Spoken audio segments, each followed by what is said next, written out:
नमस्कार दोस्तों, आपका हमारे यूट्यूब चैनल में स्वागत है। और दोस्तों, आज हम लोग बीपीएससी टीआरई 2.0 के प्रीवियस ईयर सामाजिक विज्ञान कक्षा 6 से 8 के लिए सामान्य अध्ययन के प्रश्नों को हल करेंगे। तो दोस्तों, अगर आप हमारे चैनल पे पहली बार आए हैं तो प्लीज़ आप इसको सब्सक्राइब कर लीजिए, जिससे हमारे आगे की वीडियो आपको मिलते रहें। तो देखते हैं दोस्तों, पहला प्रश्न दोस्तों है, नाभिकीय रिएक्टरों में D2O का उपयोग होता है। दोस्तों, नाभिकीय रिएक्टरों में D2O का उपयोग ये न्यूट्रॉन की गति को धीमा कर देता है। भारी पानी यानी कि D2O या ड्यूटेरियम ऑक्साइड ड्यूटेरियम के 2 परमाणुओं और ऑक्सीजन के 1 परमाणु से बना है। तो दोस्तों, यहाँ पे हमारा जो राइट आंसर दोस्तों है वह है ऑप्शन बी, मंदक के रूप में। नाभिकीय रिएक्टरों में D2O का उपयोग एक मंदक के रूप में होता है, जो न्यूट्रॉन की गति को धीमा कर देता है। तो ऑप्शन बी दोस्तों हमारा सही है। नेक्स्ट क्वेश्चन दोस्तों है, लैक्टियल निम्नलिखित में से किससे संबंधित होता है। तो दोस्तों, लैक्टियल की जो है वसा अवशोषण करता है, तो ये वसा अवशोषण से संबंधित है। हमारा बी ऑप्शन सही दोस्तों है। नेक्स्ट क्वेश्चन दोस्तों है, प्रकाश संश्लेषण के अध्ययन से संबंधित वनस्पति विज्ञान की शाखा है। तो दोस्तों, प्रकाश संश्लेषण के अध्ययन से पादप कार्य की संबंधित है, तो ऑप्शन बी दोस्तों सही है।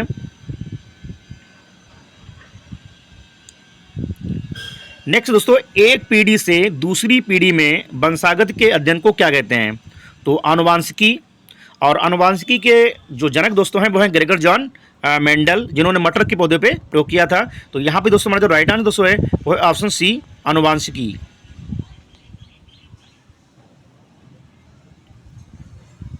नेक्स्ट क्वेश्चन दोस्तों है, लेग्यूमिनस पौधों में नाइट्रोजन स्थिरीकरण के लिए कौन सा वर्णक आवश्यक है। तो दोस्तों, लेग हीमोग्लोबिन। लेग्यूमिनस पौधों में नाइट्रोजन स्थिरीकरण के लिए लेग हीमोग्लोबिन वर्णक आवश्यक है, तो ऑप्शन ए दोस्तों सही है।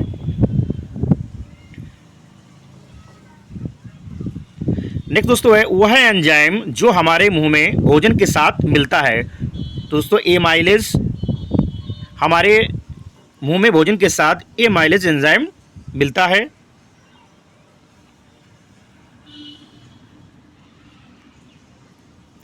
नेक्स्ट दोस्तों है, वह जानवर जो मुख्यतः मांस खाता है निम्नलिखित में से क्या कहलाता है। तो दोस्तों, कार्निवोर, ये ऑप्शन सही है।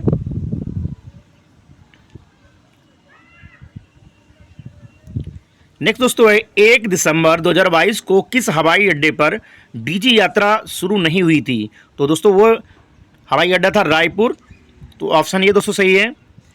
1 दिसंबर 2022 को रायपुर हवाई अड्डे से डीजी यात्रा शुरू नहीं हुई थी।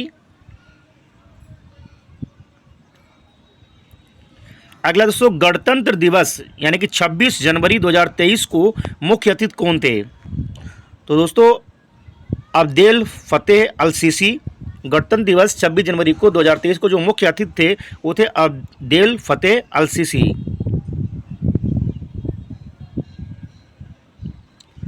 नेक्स्ट दोस्तों है, 5वां यूरोपीय संघ भारत प्रतियोगिता सप्ताह 2022 कहाँ आयोजित किया गया था। तो दोस्तों, नई दिल्ली में।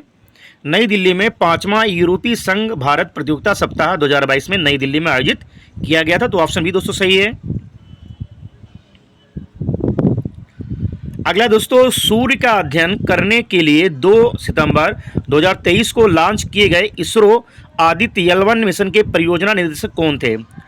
तो दोस्तों, सूर्य का अध्ययन करने के लिए 2 सितंबर 2023 को लॉन्च किए गए इसरो के आदित्य L1 मिशन के परियोजना निदेशक निगार साजी थे, तो ऑप्शन बी दोस्तों सही है। और इसरो की स्थापना दोस्तों 1969 में हुई थी, इंडियन स्पेस रिसर्च ऑर्गेनाइजेशन।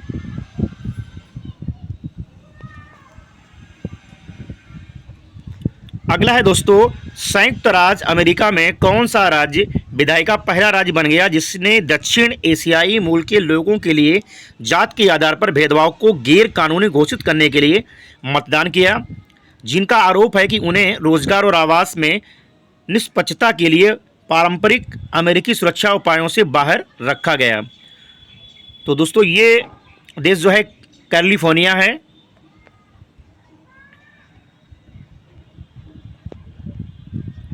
अगले दोस्तों, हाल ही में किस देश ने रूबेला के सफल उन्मूलन की घोषणा की है? तो दोस्तों भूटान। अगला दोस्तों, अमेरिका द्वारा लीजन ऑफ मेरिट सम्मान किसे दिया गया है? तो दोस्तों अमेरिका देश के द्वारा लीजन ऑफ मेरिट सम्मान जनरल दलबीर सिंह सुहाग को दिया गया। तो ऑप्शन सी दोस्तों सही है। दोस्तों ये सारे प्रश्न बीपीएससी टीआरयू 2 के एग्जाम में आ चुके हैं, तो आप लोग इसको एक बार देख लीजिएगा। नेक्स्ट दोस्तों, इंडिया प्राइड प्रोजेक्ट का उद्देश्य क्या है? तो दोस्तों इंडिया प्राइड प्रोजेक्ट का उद्देश्य भारतीय विरासतों को वापस भारत लाना है। तो ऑप्शन बी दोस्तों सही है।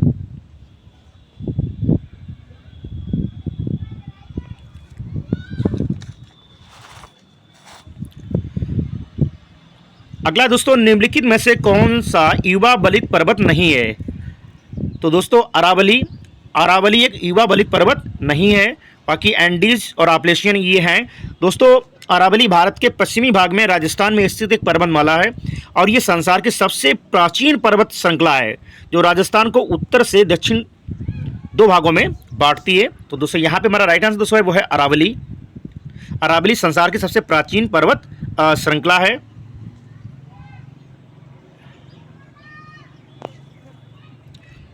अगला दोस्तों, निम्नलिखित क्षेत्रों में किसकी न्यून हिम रेखा है? तो दोस्तों आल्प्स क्षेत्र,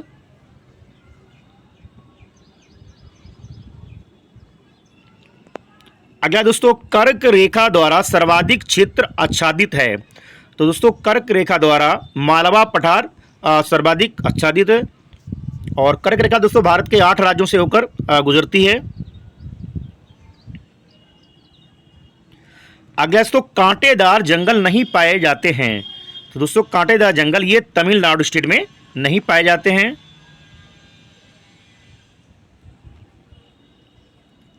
अगला दोस्तों, किस राज्य में सबसे अधिक लेटराइट मिट्टी है? तो दोस्तों वो राज्य है मेघालय। मेघालय राज्य में सबसे अधिक लेटराइट मिट्टी पाई जाती है और जलोढ़ मिट्टी का सबसे ज़्यादा विस्तार भारत में पाया जाता है। नेक्स्ट दोस्तों है, उस देश का नाम बताइए जो पहले G21 की मेजबानी करेगा। तो दोस्तों वो देश है ब्राज़ील। ब्राज़ील ऐसा देश है दोस्तों जो G21 की मेजबानी करेगा। इससे पहले G20 की अध्यक्षता जो है भारत ने की थी 2023 में।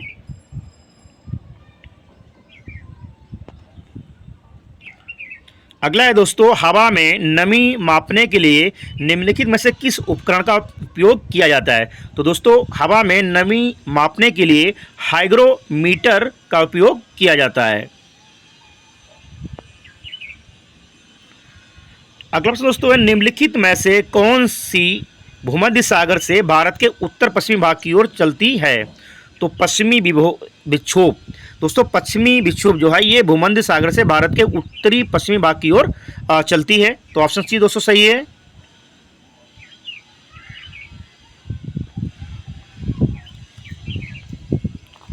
अगला प्रश्न दोस्तों है, किसके नेतृत्व में संताल विद्रोह 1855-56 हुआ था?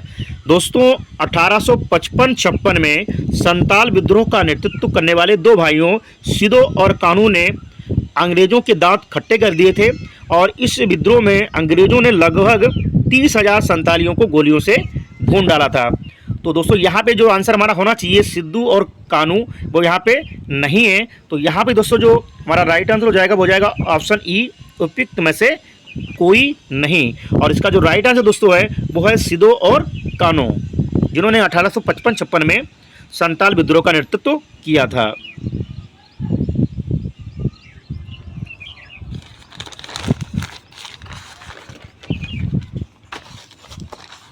अगला प्रश्न दोस्तों है, 5 मार्च 1931 को कौन सी महत्वपूर्ण घटना घटी थी? दोस्तों 5 मार्च 1931 को गांधी इरविन समझौता हुआ था और गांधी इरविन समझौता एक राजनीतिक समझौता था जिस पर महात्मा गांधी और भारत के तत्कालीन वायसराय लॉर्ड इरविन ने 5 मार्च 1931 को लंदन में द्वितीय गोलमेज सम्मेलन से पहले हस्ताक्षर किए थे। तो यहाँ पे दोस्तों हमारा जो राइट आंसर दोस्तों है वो है ऑप्शन सी, गांधी और इरविन के मध्य एक समझौता।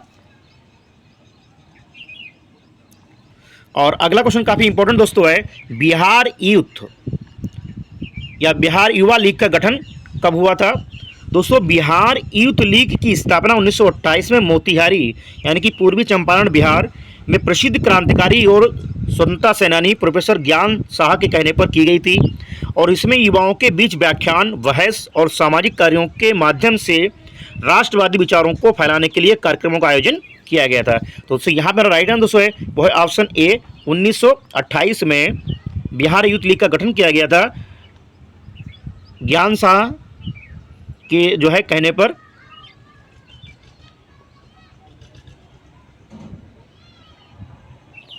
और नेक्स्ट क्वेश्चन दोस्तों है 6 अप्रैल 1930 को चंपारण में नमक सत्याग्रह का नेतृत्व किसने किया था? दोस्तों, 6 अप्रैल 1930 को बिहार में चंपारण सत्याग्रह आंदोलन का नेतृत्व राजकुमार शुक्ल और मुकुटधारी प्रसाद चौहान ने इसमें जो है महात्मा गांधी का भरपूर साथ दिया था। इसके अलावा विपिन बिहारी वर्मा के द्वारा भी जो है चंपारण सत्याग्रह का नेतृत्व किया था। तो यहाँ पे दोस्तों हमारा राइट आंसर दोस्तों वो है ऑप्शन सी, विपिन बिहारी वर्मा, महात्मा गांधी जी, राजकुमार शुक्ल और मुकुटधारी प्रसाद चौहान। अगला क्वेश्चन दोस्तों है पूना समझौते पर हस्ताक्षर कब किए गए थे? दोस्तों, महात्मा गांधी और डॉक्टर भीमराव अंबेडकर ने पूना समझौते पर हस्ताक्षर किए थे और पूना पैक्ट या पूना समझौता महात्मा गांधी और डॉक्टर भीमराव अंबेडकर के बीच 24 सितंबर 1932 को अरवदा सेंट्रल जेल पूना में दलित वर्ग की ओर से ब्रिटिश सरकार के विधानमंडल में चुनावी सीटों के आरक्षण के लिए हस्ताक्षरित एक समझौता था। तो यहाँ पे दोस्तों हमारा जो राइट आंसर दोस्तों है वो है ऑप्शन सी, 24 सितंबर 1932 को डॉक्टर भीमराव अंबेडकर और महात्मा गांधी के बीच।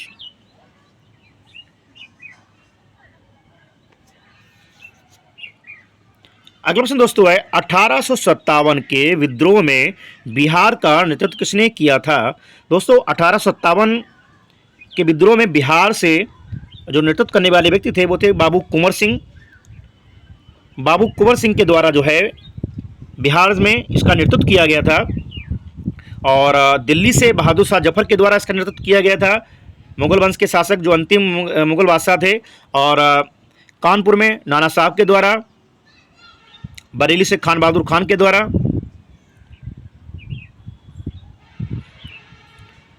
अगला क्वेश्चन दोस्तों है भारतीय राष्ट्रीय कांग्रेस के किस अधिवेशन में चंपारण समस्या का चर्चा का विषय बना था? तो दोस्तों, भारतीय राष्ट्रीय कांग्रेस के पटना सम्मेलन में जो है चंपारण समस्या चर्चा का विषय बना था। तो यहाँ पे दोस्तों राइट आंसर दोस्तों है वो ऑप्शन ए, पटना 1912 के भारतीय राष्ट्रीय कांग्रेस के अधिवेशन में। और नेक्स्ट क्वेश्चन दोस्तों है मशहूर नारा इंकलाब जिंदाबाद किसने दिया था? दोस्तों, इंकलाब जिंदाबाद हिंदुस्तानी भाषा का नारा है जिसका अर्थ होता है क्रांति की जय हो। 1921 में हसरत मोहिनी ने 1921 में हसरत मोहिनी ने सर्वप्रथम इंकलाब जिंदाबाद का नारा अपनी कलम से लिखा था और इस नारे को बाद में भगत सिंह, अशफाक उल्लाह खां और राजेंद्र लाहिड़ी ने उसको मशहूर किया था। तो दोस्तों यहाँ पर हमारा राइट आंसर हो जाएगा दोस्तों, हो जाएगा ऑप्शन बी, हसरत मोहिनी। हसरत मोहिनी के द्वारा 1921 में सबसे पहले इस नारे को लिखा गया था और बाद में इसको जो है भगत सिंह, अशफाक उल्लाह खां और राजेंद्र लाहिड़ी के द्वारा जो है इसको मशहूर किया गया। तो दोस्तों ये थे सामान्य अध्ययन यानी कि जनरल हिस्ट्री के प्रश्न जो बीपीएससी टीआरई 2 के एग्जाम में आए हुए थे। और इसके बाद दोस्तों हम नेक्स्ट वीडियो में इतिहास तथा नागरिक शास्त्र के प्रश्नों को देखेंगे। तो दोस्तों अगर आप हमारे चैनल पे पहली बार आए हैं तो प्लीज़ आप इसको सब्सक्राइब कर लीजिए जिससे हमारे आगे की वीडियो आपको मिलते रहें। मिलते हैं दोस्तों नेक्स्ट वीडियो में। Thank you.